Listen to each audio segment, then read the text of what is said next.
فرش پر آمنہ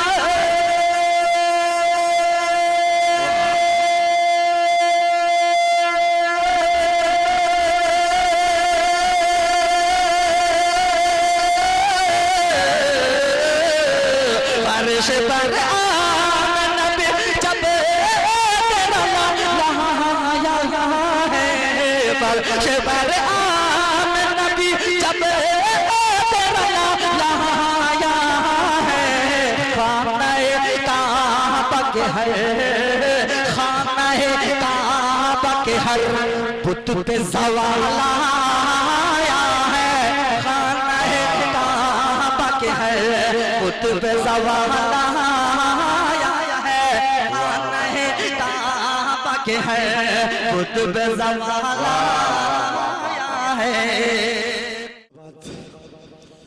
اب ہم بالکل بھی کسی طریقے سے ہم جناب معاذ سلمان صاحب اور آپ کے درمیان میں حائل ہونا نہیں چاہتے، بس اتنا ہم کہنے کا کی جرات کرتے ہیں، کچھ ایسی بے خودی ہے تیرے انتظار میں، کچھ ایسی بے خودی ہے تیرے انتظار میں، تصویر بن چکا ہوں تیرے انتظار میں، اب یہ ڈائز اور یہ جلسہ اور یہ سٹیج سارا کا سارا ہم حوالے کر رہے ہیں جناب مولانا سلمان صاحب مظاہری لکھیم پور سے تشریف لائے ہیں، جن کا اپنا ایک انداز ہے، اپنا ایک اسلوب ہے، اپنا ایک طرز بیان ہے جس سے آپ دلوں پر حکومت کرتے ہیں اور نوجوانوں کی قیادت کرتے ہیں۔ ہم آپ سے بڑے ہی ادب احترام کے ساتھ درخواست کرتے ہیں آج جناب والا ہمارے تمام سامعین کو اپنے کلمات عالیہ سے نوازیں۔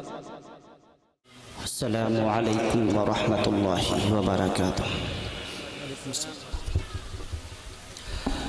الحمد للہ الأكرم الذي خلق الإنسان وكرم وعلمه من البيان ما لم يعلم فسبحان الذي لا يحصى امتنانه باللسان ولا بالقلم ونشهد أن لا إله إلا الله وحده لا شريك له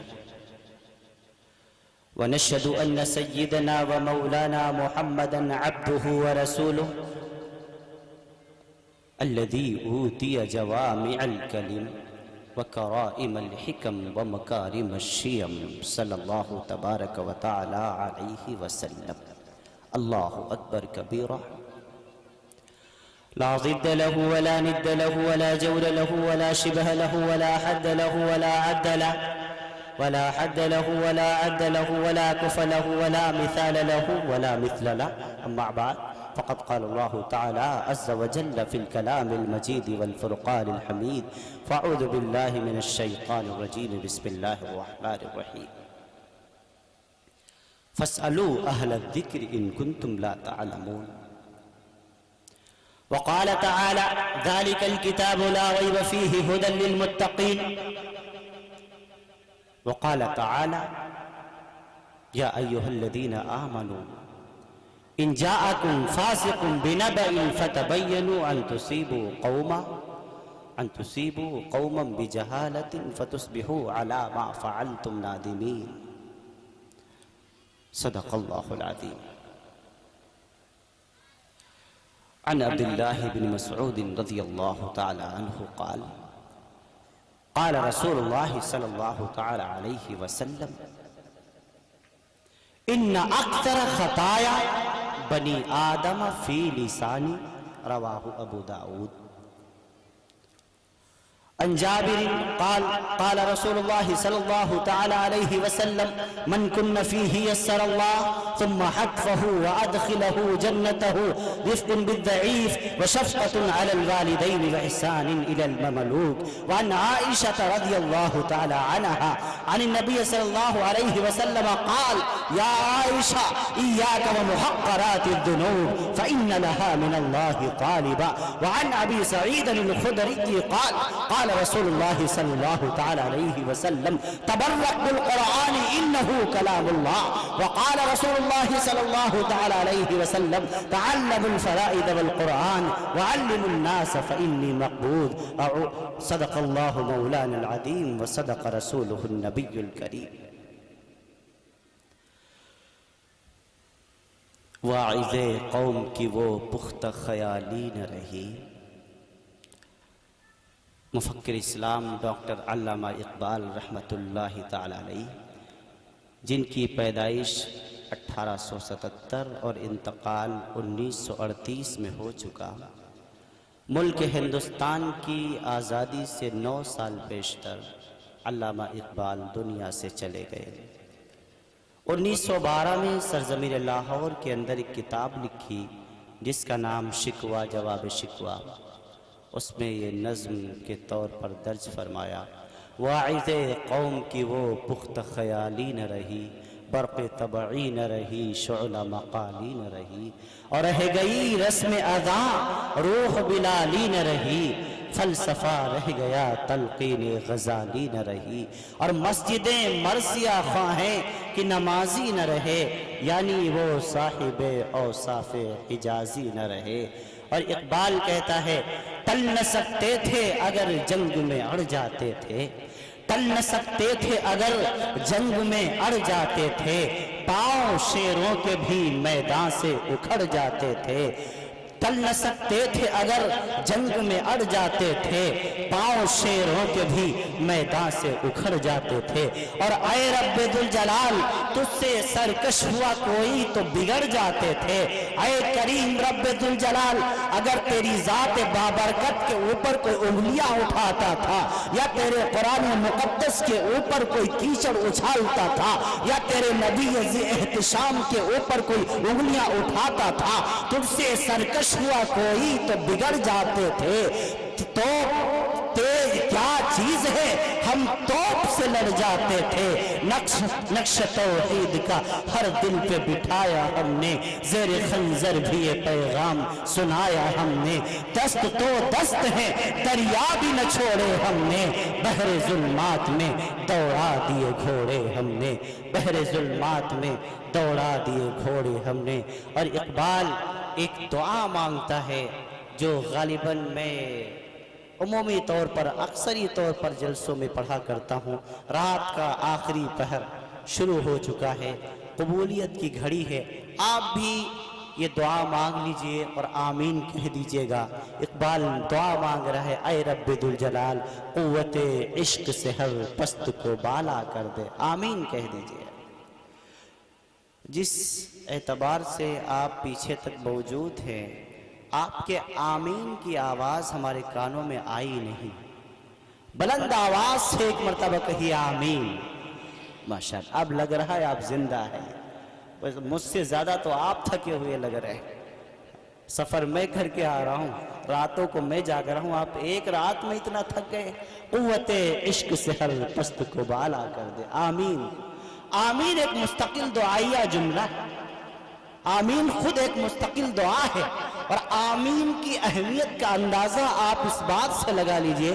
امام جلال الدین عبد الرحمن السیوطی نے ایک کتاب لکھی ہے جس کا نام ہے الحبائق فی اخبار الملائک، اس کے اندر ایک حدیث کو درج فرمایا ہے کہ اللہ کے رسول صلی اللہ علیہ وسلم نے ارشاد فرمایا کہ جب ساری دنیا سے اللہ کے چہیتے بندے ہندوستان، پاکستان، نخلستان، Azerbaijan, England, New Zealand, Scotland, Zimbabwe, دنیا کے 265 ممالک سے اللہ کے مومن بندے، اللہ کی مومنہ بندیاں جب حج بیت اللہ کے لیے جب کعبۃ اللہ جاتے ہیں، مکہ المکرمہ جاتے ہیں اور کعبے کا طواف کرتے ہیں اور دوران طواف دعا پڑھتے ہیں، ربنا آتنا فی الدنیا حسنہ وفی الآخرۃ حسنہ وقنا عذاب النار، تو رب ذوالجلال کے حبیب صلی اللہ علیہ وسلم نے فرمایا کہ رب ذوالجلال نے ایک فرشتوں کی جماعت کو وہاں پر کھڑا کر دیا ہے۔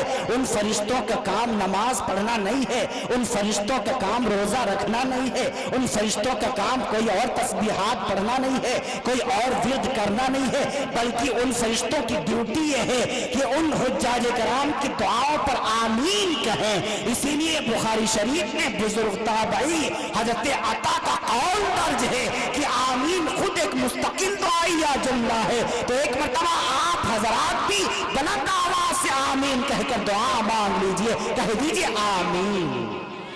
ماشاءاللہ قوت عشق سے ہر پست کو بالا کر دے، دہر میں اس میں محمد سے اجالا کر دے۔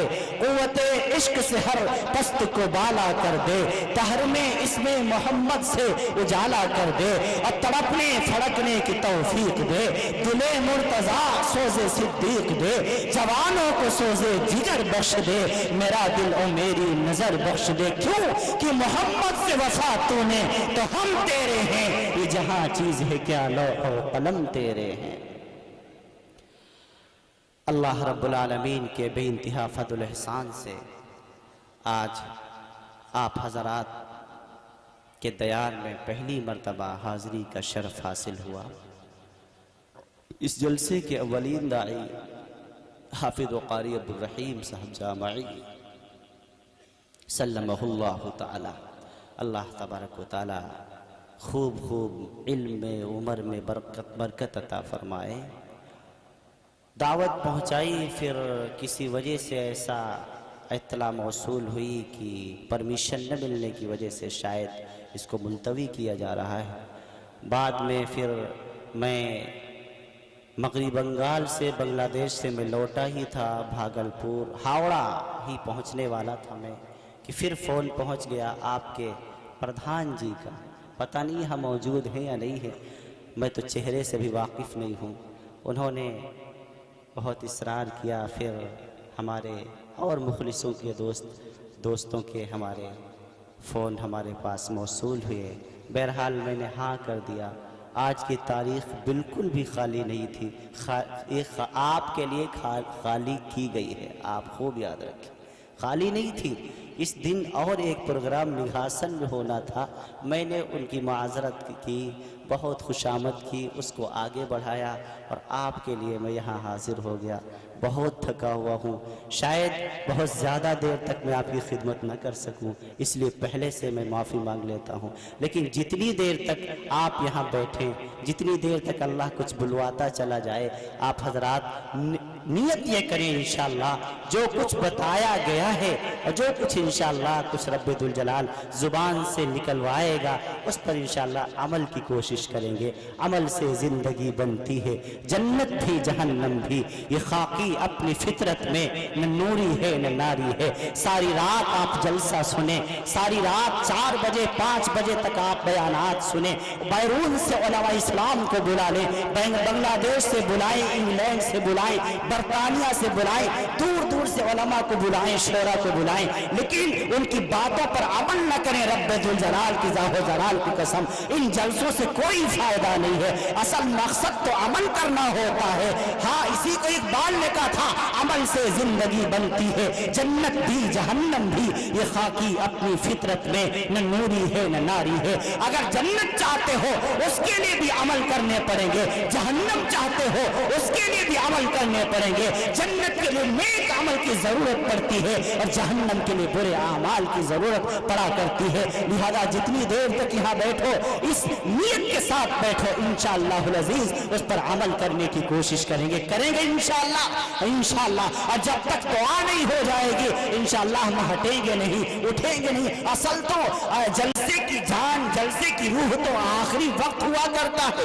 بعض حضرات جلسہ سننے آتے ہیں، بہت جلسہ دیکھنے آتے ہیں، دیکھنے والے چلے گئے، سننے والے موجود ہیں، بہنیں بھی موجود ہیں، مائیں بھی موجود ہیں، بچیاں، چھوٹے چھوٹے بچے ابھی میری نظروں کے سامنے ہیں، جاگ رہے ہیں۔ اللہ تعالیٰ سب کا جاگنا مبارک فرمائے، سب کی آمد کو رب ذوالجلال شرف قبولیت سے نواز دے۔ جتنی دیر تک رب ذوالجلال یہاں ہم سب بیٹھے رہیں، اے اللہ ہم سب کے لیے پورے طور پر اپنی رحمت کے سائے میں ہم سب کو جگہ عطا فرماتا رہے۔ اے رب ذوالجلال اس جلسے کی برکت سے تمام کی تمام اہل بستی اس پر آنے والی تمام بلاؤں اور مصیبتوں کو دور فرما دیجئے۔ اے کریم اللہ، جتنے علماء کرام، حفاظ کرام ہمارے ابھی تک جاگ رہے ہیں، ہمارے بھائی ابھی تک جاگ رہے ہیں، بہنیں ابھی تک جاگ رہی ہیں، اے اللہ رب العالمین ان سب کے جاگنے کو اپنی رضا کا سبب بنا دیجئے اور آخرت میں ہم سب کی نجات کا ذریعہ بنا دیجئے، آمین کہہ دیجئے۔ آپ حضرات بخوبی واقف ہیں، ابھی چونکہ مہمان خانے کے اندر میں بیٹھا ہوا یا لیٹا ہوا یا یہ کہہ لیجئے کہ آدھا جاگتا ہوا اور آدھا سوتا ہوا سن رہا تھا۔ ننھے ننھے بچوں کی کانوں میں آوازیں آ رہی تھیں، کچھ نے تو نعت پڑھی، کچھ نے تقاریر پیش کی، اور ہمارے شعراء کرام نے، ہمارے علماء کرام نے اپنے بیانات پیش کیے۔ اچھا لگتا ہے جب مدارس کے کوئی بچے جب اس طریقے کے پروگراموں میں حصہ لیتے ہیں۔ اصل مقصد یہی ہے، ہماری یہ نوجوان نسل ہے، یہ ہمارا سرمایہ ہے، یہ ہمارا مستقبل ہے، اسی سے ہمارے آگے کی پیڑھی کا اندازہ لگایا جا سکتا ہے۔ عزیزوں، ہمارے ملک ہندوستان کے حالات اچھے نہیں ہیں، آپ سب اس سے بخوبی واقف ہیں۔ ہر کوئی اٹھتا ہے، دین اور اسلام اور ایمان، اس کو ہر دور میں اس پر پریشانیاں آئی ہیں، ہر دور میں اس کو امتحانات سے گزرنا پڑا ہے، لیکن مسلمانوں گھبرانے کی ضرورت نہیں ہے، پریشان ہونے کی ضرورت نہیں ہے۔ آپ جدھر بھی آپ نظر اٹھا کر کے دیکھیں گے، ہر جگہ آپ کو اہل ایمان پریشانیوں کے اسباب میں مبتلا نظر آئیں گے۔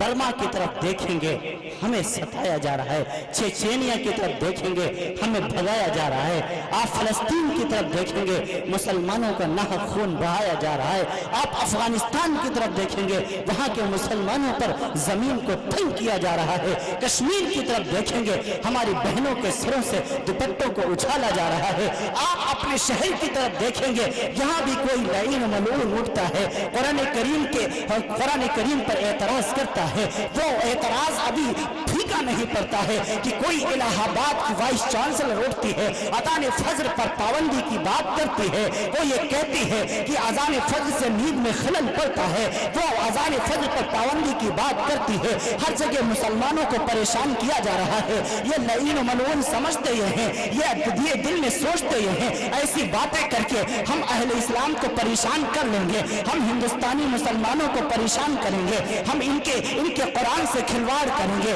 ہم ان کے ایمان کو مجروح کریں گے، لیکن وہ یہ بھول جاتے ہیں تمہاری ان باتوں سے اہل اسلام پر کوئی فرق پڑنے والا نہیں ہے، اہل ایمان ڈرنے والے نہیں ہیں، اہل اسلام ڈرنے والے نہیں ہیں، وہ یہ سوچتے ہیں کہ ایسی باتیں کر کے ہم اللہ کے قرآن کو تبدیل کر ڈالیں گے، وہ یہ سوچتی ہے ہم اذان فجر پر پابندی کی بات کر کے مسلمانوں کے دلوں کو مجروح کر ڈالیں گے، مسلمانوں کو پریشان کریں گے، شاید یہ مسلمان پریشان ہو جائیں، یہ ادھر ادھر کی باتیں کرنے لگ جائیں، یہ ہندوستان سے بغاوت کرنے لگ جائیں، لیکن وہ یہ بھول بیٹھ رہے ہیں، وہ یہ سوچتے ہیں کہ شاید ایسی باتیں کرنے سے اسلام کمزور پڑ جائے، قرآن کمزور پڑ جائے، اسلام کمزور پڑ جائے، لیکن وہ یاد رکھیں، وہ یہ میرا اعلان سن لے، ان کی باتوں سے نہ مسلمان جھکنے والا ہے، نہ مسلمان ڈرنے والا ہے، نہ ایمان والا کمزور پڑنے والا ہے۔ ہاں، اسلام کل بھی زندہ باد تھا، آج بھی زندہ باد ہے، اور انشاءاللہ قیامت تک زندہ باد رہے گا۔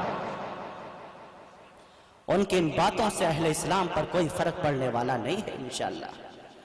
اور ہمیں تو اس بات کی میں تو کہتا ہوں، مجھے تو ان کی باتوں میں کوئی دم لگتی ہی نہیں، کوئی حیثیت ہی نہیں ان کی ہے کہ جو ان کے خلاف تقریریں کی جائیں، کوئی حیثیت ہی نہیں ان کی باتوں کی۔ ہمیں پرسنل اللہ حاصل ہے، آرٹیکل 29 حاصل ہے، آرٹیکل 55 ہمارے پاس موجود ہے، ہمیں کیا ضرورت ہے؟ ہم ملک ہندوستان کے سمویدھان کے مطابق آزادی کے ساتھ اپنے مذہب پر عمل کر سکتے ہیں۔ کسی وائس چانسلر کے کہنے سے نہ اذانوں پر پابندی لگے گی، نہ کسی لعین و ملعون رضوی کے کہنے سے قرآن کریم کی 26 آیتوں پر پابندی لگے گی انشاءاللہ۔ یہ قرآن کسی انسان کا نہیں، یہ رب ذوالجلال کا نازل کردہ ہے۔ ہاں، قرآن کریم کی حفاظت کا ذمہ تو رب ذوالجلال نے لے رکھا ہے۔ کون ہے قرآن کریم میں تحریف کرنے والا؟ کون ہے اس کی صورتوں کو تبدیل کرنے والا؟ کس میں طاقت ہے، کسی میں ہمت ہے؟ نہیں۔ ہاں، یہی کوشش تو کی تھی، 1929 کے اندر انگریزوں نے 1929 کے اندر ایک پلاننگ چلائی تھی۔ واسکو ڈی گاما جب بھارت آیا، اب تاریخ نہیں پڑھتے، نوجوان آج تاریخ کے علم سے کورا ہوتا چلا گیا، وہ اپنی تاریخ کو بھول چکا ہے، اپنے اتہاس کو بھول چکا ہے، اپنی ہسٹری کو بھول چکا ہے، اس کو نہیں پتا ملک ہندوستان کی تاریخ کیا ہے، تیرے اکابر نے، تیرے بڑوں نے کتنی قربانیاں دی ہیں اس ملک کی خاطر۔ قرآن کریم کے اوپر اگر کوئی آج اعتراض کر رہا ہے، نئی بات نہیں ہے، پرانی رسم ہے. ہر دور میں باطل اس کے خلاف ہمیشہ آواز اٹھاتا چلا آیا ہے، لیکن نہ اللہ کا قرآن بدلا، نہ اہل ایمان بدلا. قرآن کو بدلنے والے دنیا سے مٹ گئے. بڑے بڑے دجال آئے، نمرود آئے، لیکن قرآن کریم کے ایک آیت تو دور کی بات ہے جو قرآن کریم کے اندر رب ذوالجلال نے 48,992 مقام پر الف کا استعمال فرمایا ہے، اس میں سے ایک الف کو حذف نہیں کر سکے. آیت تو دور کی بات ہے، سورت تو دور کی بات ہے. ان ھذا لیس من کلام البشر، کسی انسان کا کلام تھوڑی ہے جو آج یہ لکھ دیا کل یہ لکھ دیا. میں عرض کر دوں یہی پلاننگ تھی انگریزوں کی. اس نے ایک پلاننگ چلائی کہ اگر ہندوستان سے مسلمان کو ختم کرنا ہے تو قرآن کریم کو ختم کرنا پڑے گا. انگریز ایک اتہاسکار ہے، ایک رائٹر ہے جس کا نام ٹامس ہے، ایک کتاب لکھی اس نے دا ہسٹری آف انڈین، صفحہ 26 کے اوپر لکھتا ہے کہ 1929 کے سے لے کر کے 1947 تک کم و بیش 4 لاکھ قرآن کریم کے نسخوں کو جلا کر کے ظالم انگریزوں نے اس کی راکھ کو دریائے دجلہ میں بہا دیا تھا. بڑی قربانیاں دی ہے علماء اسلام نے. آج ہمیں غدار کہا جا رہا ہے. یہ مدارس میں پڑھنے والے طلباء جو ہمیشہ تہجد کے وقت اٹھ کر کے ملک کی سلامتی کی بھی رب ذوالجلال سے مانگا کرتے ہیں، ان کو دہشت گرد کہا جا رہا ہے. یہ علماء اسلام جو ہر جمعے کی نماز میں اپنے لیے دعا بعد میں مانگتے ہیں، اپنی بیوی کے لیے دعا بعد میں مانگتے ہیں، اپنے بچوں کے لیے دعا بعد میں مانگتے ہیں، پہلے دعا اپنے ملک ہندوستان کے لیے مانگتے ہیں. اے رب ذوالجلال ہمارے ملک ہندوستان کی حفاظت فرما لیجیے گا. وقت کی تمام باطل طاقتوں کے باطل منصوبوں پر پانی پھیر دیجیے گا. ان علماء اسلام کو غدار کہتے ہوئے شرم نہیں آتی ان بے وقوفوں کو؟ یہ دہشت گرد ہے. ان مدرسوں کے اندر دہشت گردی پڑھائی جاتی ہے. اگر ملک ہندوستان کے مدرسوں میں دہشت گردی پڑھائی جاتی تو تقریباً 72,684 مدرسے ہندوستان کی تاریخ میں موجود ہیں. اگر ہر مدرسے سے ایک دہشت گرد پیدا ہوتا تو 72,684 دہشت گرد ہو جاتے کہ نہیں ہو جاتے؟ صفائے ہستی سے تمہارا نام و نشان مٹ جاتا. یہ دہشت گرد ہے، یہ تو امن پسند قوم ہے، یہ تو ملک کی حفاظت کرنے والے ہیں. ہمارے بڑوں نے اس ملک کی خاطر اپنے خون بھی بہایا ہے، پسینہ بھی بہایا ہے، اولادوں کو بھی قربان کیا ہے. ٹامس لکھتا ہے 1856 سے لے کر کے 1947 تک کم و بیش 4 لاکھ علماء کرام کو پھانسی کے تختے پر پورے طور پر لٹکایا گیا تھا. ٹامس لکھتا ہے دہلی کی چاندنی چوک سے لے کر کے پشاور کی جامع مسجد تک کوئی ایسا درخت نہیں تھا جس پر علماء کی لاش نہ لٹکتی ہو. ٹامس لکھتا ہے ہاں علماء کرام کو خنزیر سور کی کھالوں سے بنے ہوئے بوروں میں بند کر کے تندوروں میں ڈالا گیا تھا. ٹامس لکھتا ہے 400 علماء کو سور کی کھالوں سے بنے ہوئے بوروں میں بند کر کے دریائے دجلہ میں ڈالا گیا تھا، اوپر سے گولیوں کا نشانہ بنایا گیا تھا. ٹامس کہتا ہے پاکستان کی لال مسجد جہاں انگریزوں نے پھانسی کا پھندا بنایا تھا، ایک دن میں 400 علماء کو پھانسی دی جاتی تھی. ہاں ہم کو غدار کہنے والوں جاؤ ملک ہندوستان کے چپے چپے سے پوچھو، دہلی کی چاندنی چوک سے پوچھو. ہمارا خون چیخ کر کے اعلان کرے گا ہم نے اس ملک کے ساتھ غداری نہیں کی، ہمیشہ وفاداری کی ہے. جاؤ ہماری وفاداری کی پوچھنی ہے. پلاسی کے میدان میں بنگال کے اندر جا کر کے دیکھو، 1789 کی جنگ جا کر کے دیکھو، سراج الدولہ کی قیادت میں جو لڑی گئی تھی. پلاسی کا میدان چیخ کر کے پورے طور پر پکار کے اعلان کرتا ہے یہاں مسلمانوں کا خون بہایا گیا تھا. دہلی کی جامع مسجد ہمارے خون سے رنگین کی گئی تھی، پشاور کی جامع مسجد ہمارے خون سے رنگین کی گئی تھی، بالا کوٹ کی پہاڑی ہمارے خون سے رنگین کی گئی تھی. ہاں ہم نے ہمیشہ ایک ملک کے ساتھ وفاداری کی ہے. مدرسے والے اہل ایمان مسلمان اپنے ملک کے ساتھ کبھی غداری نہیں کر سکتے. یہ تو ہم پر غلط الزام لگایا جا رہا ہے، طرح کے نام ہمیں دیے جا رہے ہیں. عزیزوں ان کی ان باتوں سے گھبرانا نہیں ہے، بلکہ اور زیادہ اپنے ملک سے محبت کا جذبہ اپنے اندر پیدا کرنا ہے انشاءاللہ۔ کیوں؟ ہمارے نبی نے فرمایا ملک سے محبت کرنا ایمان کا حصہ ہے۔ فرمایا جس ملک کے اندر رہو اس ملک کے ساتھ وفاداری کرو۔ ہم ملک کے ساتھ وفاداری کرنے کو اپنے ایمان کا حصہ تسلیم کرتے ہیں، اور مسلمان سب کچھ چھوڑ سکتا ہے، ایمان کے کسی حصے کو چھوڑ نہیں سکتا۔ مدارس کی اہمیت کا اندازہ آپ کو ابھی نہیں ہے، آپ اس کی اہمیت کا اندازہ سمجھیں۔ بڑی پلاننگ ہے کیسے بھی کر کے مدارس بند کر دیے جائیں۔ مدارس بند ہوں گے اللہ کا قرآن پڑھانا بند ہو جائے گا، جب قرآن پڑھانا بند ہو جائے گا پھر تو اسلام اپنے آپ کمزور ہو جائے گا۔ ابھی فرانس کی راجدھانی پیرس، اسرائیل کی راجدھانی تیل اویو اور ناروے کی راجدھانی اوسلو، ان 3 جگہوں سے بڑے بڑے پادری، بڑے بڑے ماہر فلکیات، بڑے بڑے علم کے عالم سب اکٹھا ہوئے ہیں۔ کہاں؟ اوسلو میں، جو ناروے کی راجدھانی ہے، اور ایک کانفرنس ہوئی ہے۔ اور کس بات کے اوپر؟ جس کا موضوع کیا تھا؟ اس کا موضوع یہ تھا کہ دنیا سے اسلام کو کمزور کیسے کیا جا سکتا ہے۔ تو تمام وقت کے دانشوران یہود نے متفقہ طور سے فیصلہ کیا کہ اگر تم اسلام کو کمزور کرنا چاہتے ہو تو ایک کام یہ کرو، علماء کا تعلق، عوام کا تعلق علماء سے کاٹ دو، عوام کو علماء سے بدزن کر دو، مدرسوں سے دور کر دو، اپنے آپ اسلام کمزور ہو جائے گا۔ یہ ایک پلاننگ ہے جو ساری دنیا میں جو یہودی چلا رہے ہیں، جس میں کچھ ہمارے بھائی بھی پھنس چکے ہیں۔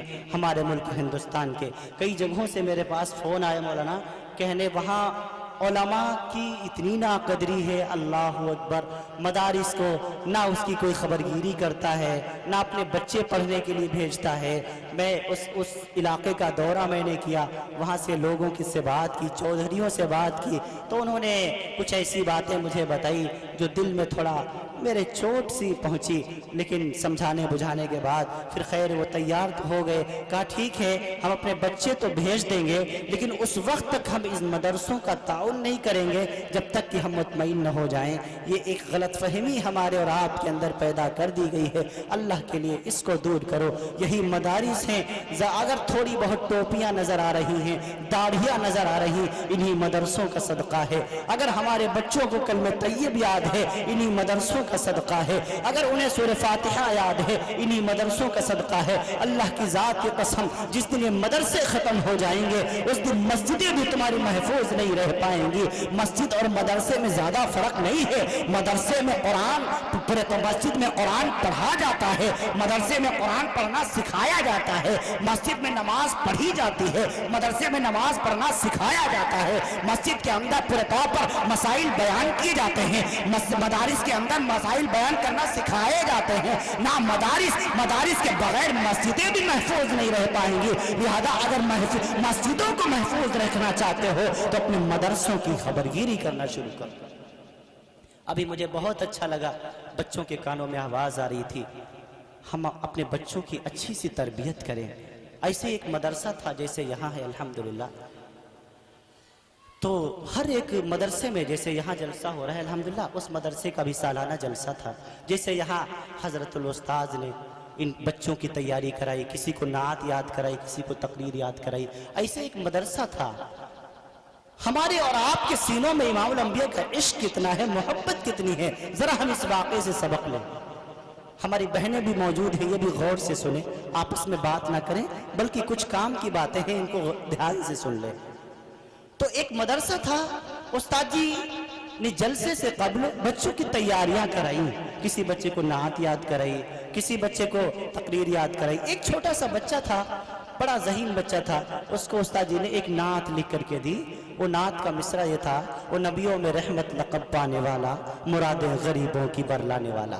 استاد جی نے وہ نعت یاد کرائی، بچہ بہت ذہین تھا، آواز بہت اچھی تھی، بچے نے وہ نعت یاد کر لی، لیکن پتہ نہیں کیا اللہ جانے اس کے دل میں کیا بیٹھ گیا۔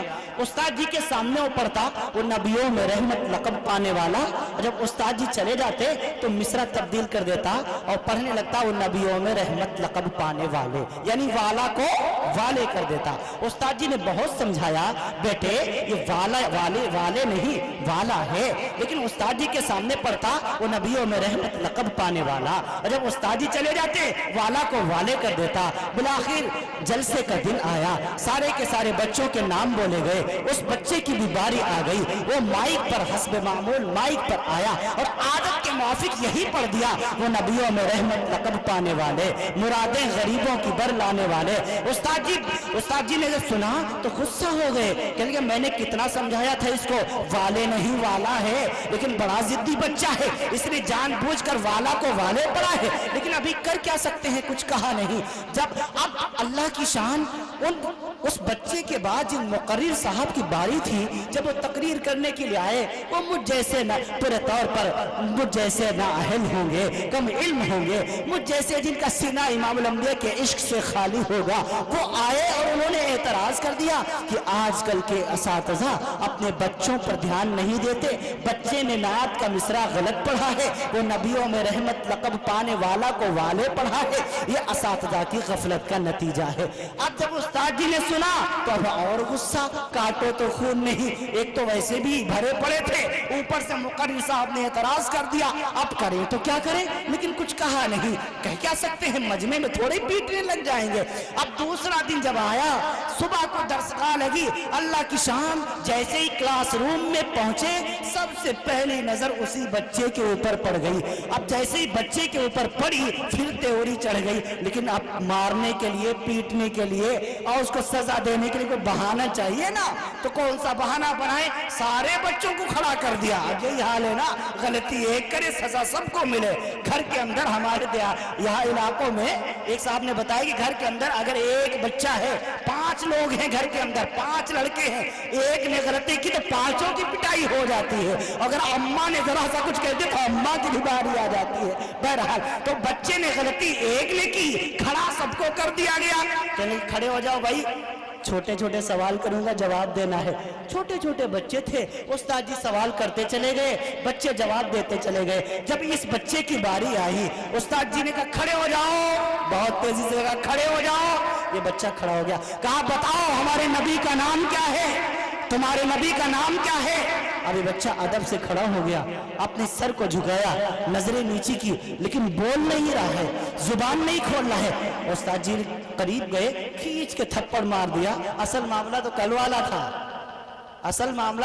تھا، کہا تو بڑا ضدی ہے، ہاں کل بھی تو نے تجھے کتنا سمجھایا تھا، والے نہیں والا ہے، تو نے جان بوجھ کر غلط پڑھا تھا، آج نبی کا نام نہیں بتا رہا ہے۔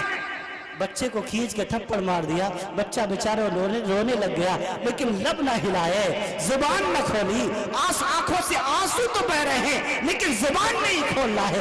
استاد جی نے پھر سے کھینچ کے تھپڑ مارا، بچہ مار کھاتا رہا، استاد جی مارتے رہے، اتنے میں کافی دیر ہو گئی، انٹرول کا وقت ہو گیا، ہاف ٹائم کا وقت ہوا، گھنٹی بجائی گئی، سارے بچے جانے لگے۔ استاد جی نے کہا ٹھیک ہے ابھی تو میں تجھے جانے دیتا ہوں، لیکن جیسے ہی انٹرول کا وقت ختم ہوگا سب سے پہلے میں تجھی کو کھڑا کروں گا اور تجھی سے پوچھوں گا، اگر تو نے جواب نہ دیا تو یہ چھڑی رکھی ہوئی ہے تیری کھال کھینچ دوں گا۔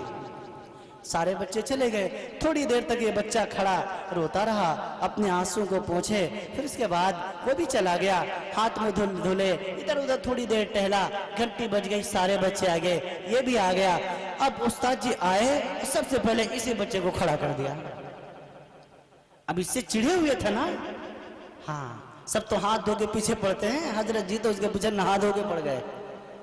ہاں بھائی کھڑے ہو جاؤ، بچہ کھڑا ہو گیا، بتاؤ ہمارے نبی کا نام کیا ہے۔